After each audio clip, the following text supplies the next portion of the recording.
and principals of the schools, and especially dear participants. Welcome to the closing ceremony of the Nationwide School Debate Tournament IUB Ascension 2016.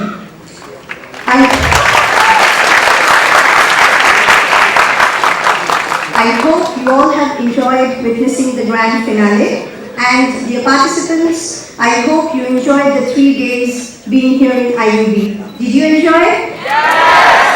Thank you. Now, I would like to call upon stage Ms. Lima Chaudhary, Deputy Director, Undergraduate Admissions and Financial Aid, to give her welcome remarks. Heads of the departments, member of the management, the judges and the participants. Good evening and Assalamu alaikum. Welcome to the closing and prize giving ceremony of IUB Ascension 2016. This is Lima Chaudhary, Deputy Director of Admissions and Financial Aid.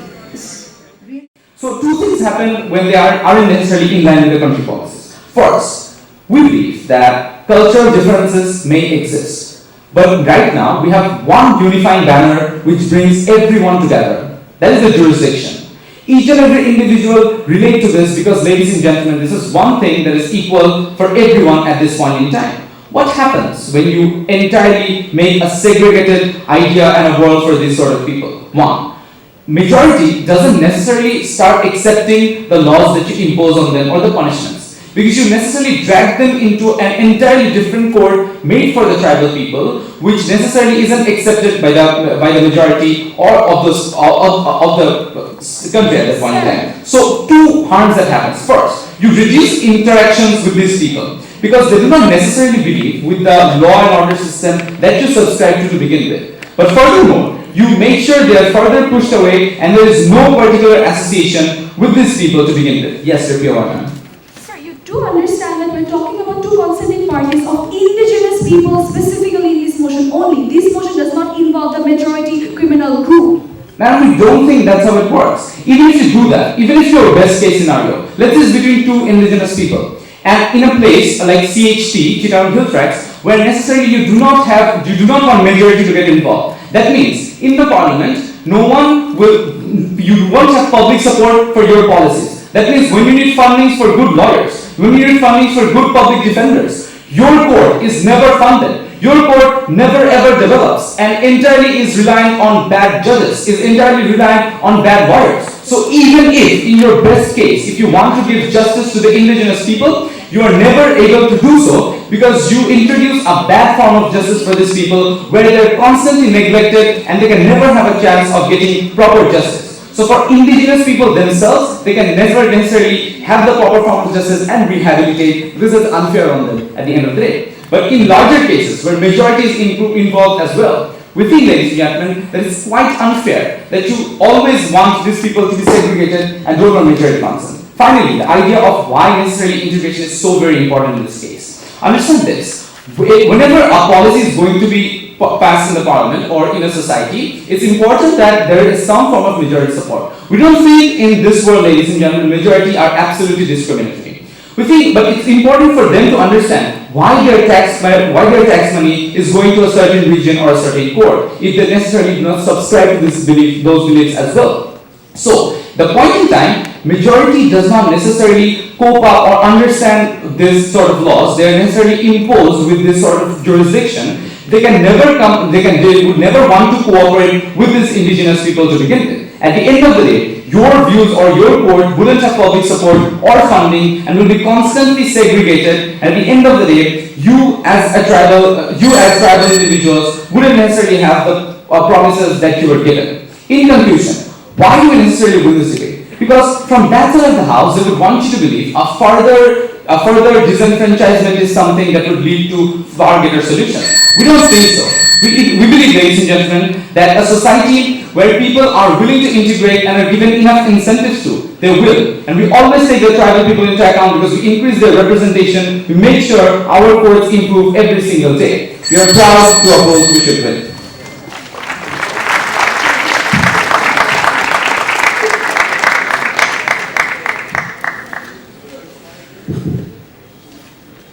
Well, we thank the opposition for this remarks, and we And the only way to do that is to create a separate system for them where law and law systems are created according to the values that individuals share within the society. As Wasif points out, that gay rights are passed out into the society because of mainstream acceptance. But understand that in certain states, you do not, gay rights is not established, right? And it's not legalized. The reason is that majority crux of the society does not believe in it or does not feel like these individuals should deserve these rights. Which essentially means that if you do create a verdict that of a gay individual versus a majority conservative party, it is more likely that the ruling is going to be in favor of the majority conservative party. Which essentially means that these minority people will not have their voice heard, which essentially means that these minority people will not be able to rehabilitate, which essentially means that these minority people, even if the crime that they did was wrong, will feel like this was a system failure towards them rather than feeling that this is an inherent crime that they did that should be corrected. But even more so, from our side, what did we bring to you today? So, from our side, we told you how law works as a bridge. I'll be taking that later.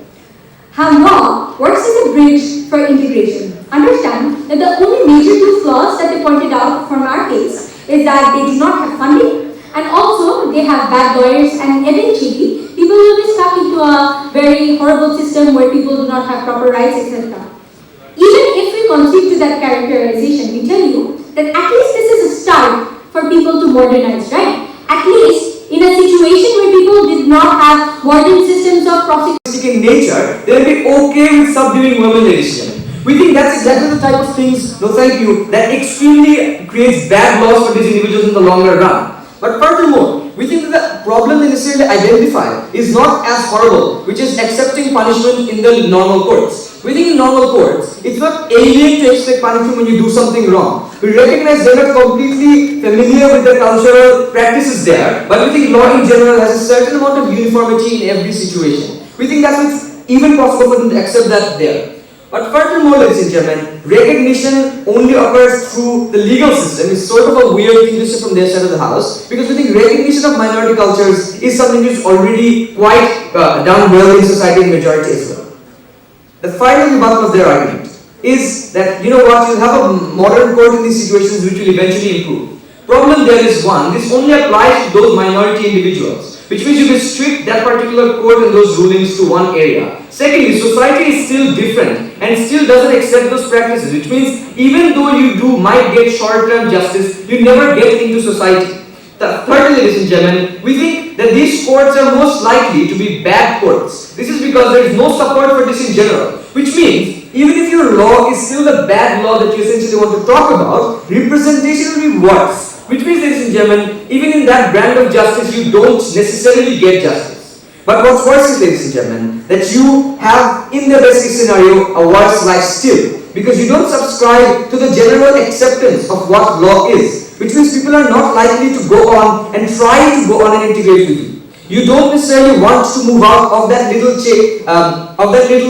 sect of indigenous people. Which means you are not likely to go into mainstream society. You will be content with that society, live with the bad laws. You live in isolation without majority's acknowledgement, and you will live without resources, which means you have a long life with bad education, bad healthcare, and bad legal system. Yes. If I don't want to move out from my enclave, tell me how you integrate me in your world, in your majority court. If you don't want to move out of that enclave, we still think these individuals shouldn't be pushed further away. We don't think that the only way to bring these people into society or giving them resources is by bringing them out of their enclaves, is by giving them resources. To give them resources, you need not separate them further from the society by making them an outlaw, not subscribing to the one most uniform banner in society, that is the law itself, ladies and gentlemen. Fundamental principle for which law shouldn't necessarily be changed. But furthermore, ladies and gentlemen, once that's true, where do we extend? We extend, ladies and gentlemen, with the argument that for rehabilitation to best take place, you need to ensure most people are satisfied. Harms for these people necessarily arise from the fact that the majority probably don't care about them. Issue being, ladies and gentlemen, if you force them to use tribal courts at this point in time, like they said, if the main jurisdiction doesn't necessarily work out and you don't accept the judgment, you can still access tribal courts. In that Currently, they have the support, but it is not under a structured system. If something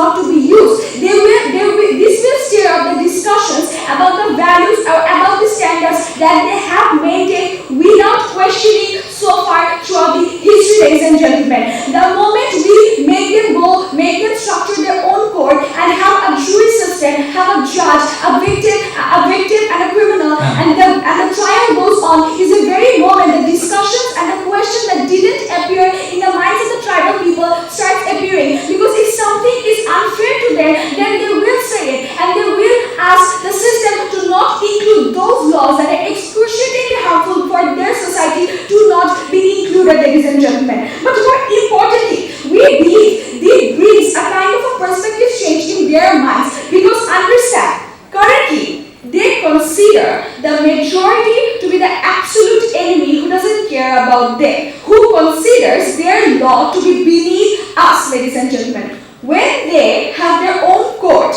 and they set their own standards of judgment, is the moment they try to follow our system, is the moment they try to structurize it in a way that's more acceptable in the society. It doesn't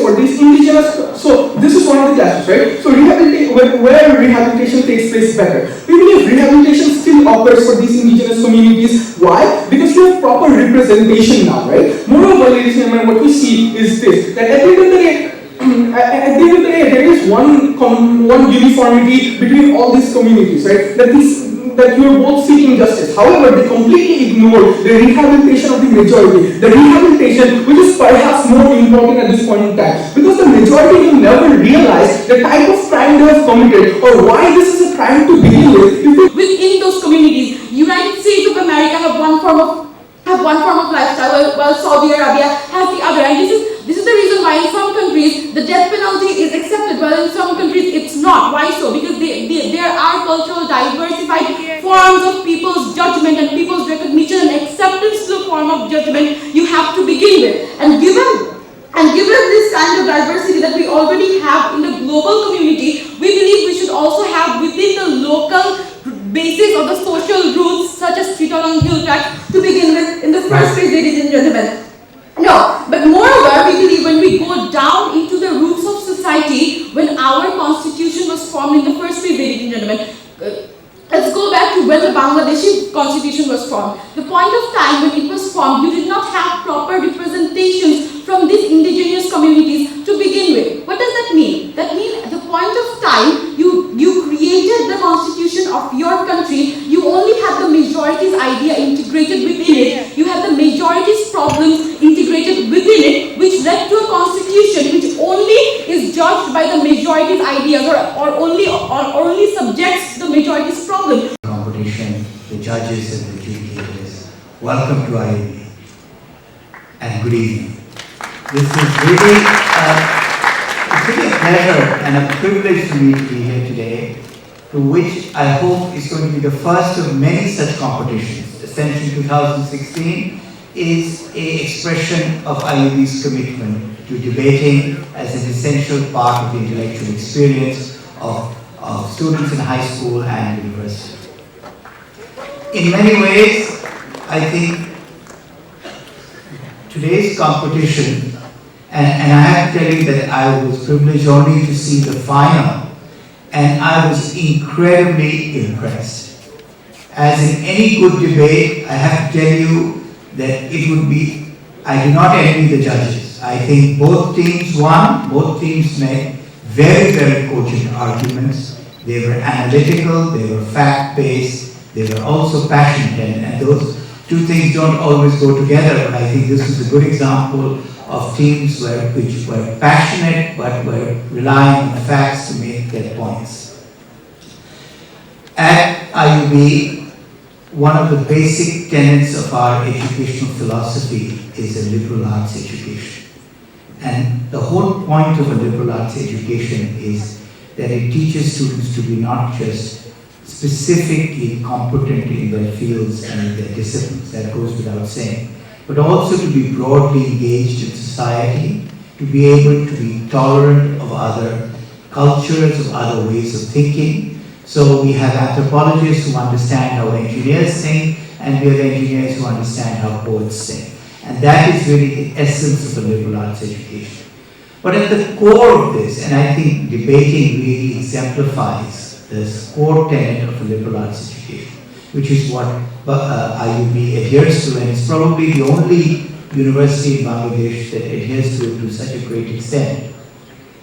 What we are trying to teach is an approach, because what we know is that the facts will change. The facts, everything that you know may change in the next 5 to 10 years. And one thing I can promise you, that whatever you have learned in terms of facts, that is in fact going to change. But what is not going to change is the approach to learning. And I think what debate, and this debate in particular, which I was very pleased to see, exemplifies, is that the approach to understanding a topic, no matter how unfamiliar, is to start out with some kind of a basis on facts and evidence and the ability to communicate your ideas. And this is why our debating competition is called Ascension 2016, where ideas soar. The 16 refers to this year. We hope that this will be a yearly annual event. But I think the basic philosophy is that this is an arena where ideas matter, where ideas need to be argued, where people need to be convinced, where people need to be educated on the basis of logic. And that point is true whether you're studying physics or whether you're studying music. The losses that has been created by this problem. And you have proved it, and you've gone through this whole exercise in the last 3 days to come to this. So I'm very happy that you've done this. At IUB, we would like to encourage these sort of activities even on a more broader scale. And it's always been the objectives of the Board of Trustees and the management to encourage these things, and we will continue to do this. I watched the debate, and for those of you who participated in today's finals, I was very impressed because I was told that you were given a topic only half an hour before you spoke. Is that right? Yes. If you've done that level of presentation with half an hour preparation, that speaks very well about you. You did a very good job. Ashford, are you here? To give enthralling speeches all throughout the tournament, and also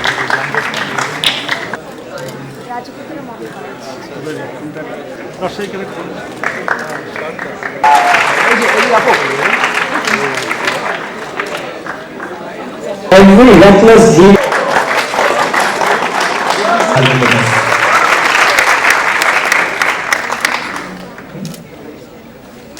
Now we have from IUB, a former member of the National Schools Debate Team, someone very close to us, responsible for the training of most people from IUB who have gone on to achieve anything, ex-president of the IUB Debate Club and currently project manager of Google Buzz Bangladesh, the second language category of the World University Debating Championship. We're very honored to have with us Rafi Murtaza Ali.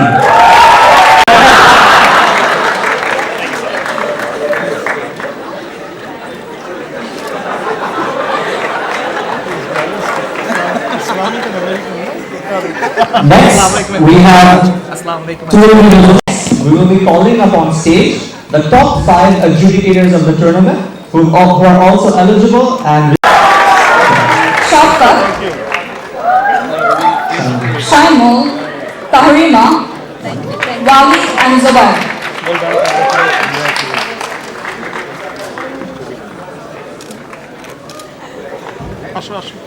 Your medal is waiting here. এই যে এখানে ছবি। Well done.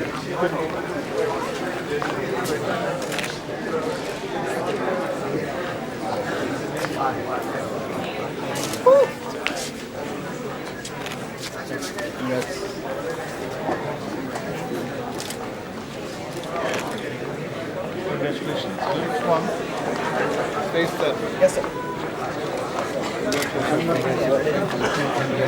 No problem. We still have a photo.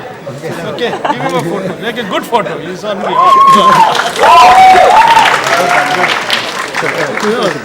Oh, you're coming for 2. Get 2 photos. All right. Of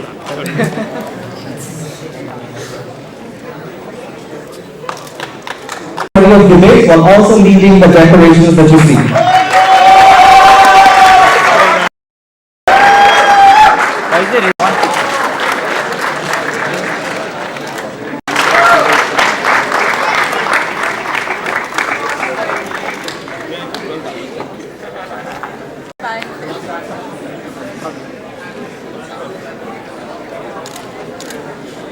We would also like to